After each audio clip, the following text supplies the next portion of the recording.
Uislamu inakuletea mwangaza wa dini yako. Baada ya sala ya asr, wallahi tutahidi.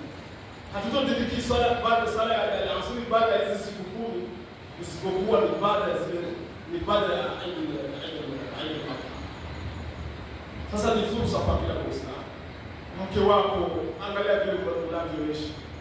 Angalia watoto wako, ndugu zako, wadogo zako. Waombee dua. Alafu usisahau vile Waislamu kuombea kama kiongozi wa siku ya leo atakayejaliwa, insha Allah, atakayejaliwa asisahau uongozi wa Kiislamu. Asisahau uongozi wa Kiislamu. Uongozi wa Kiislamu una haja kubwa kwenu na una haki kubwa kwenu. Jaribu uongozi wa Kiislamu uweke ndani ya wazo. Na alhamdulillah, Mungu ambaye kanishauri kuja kuswalia kwa huyu msikiti. Kwa sababu tulikuwa tunaswalia wapi? Barabara ya 13 na barabara ya 10 na barabara ya 5. Allah ubarik.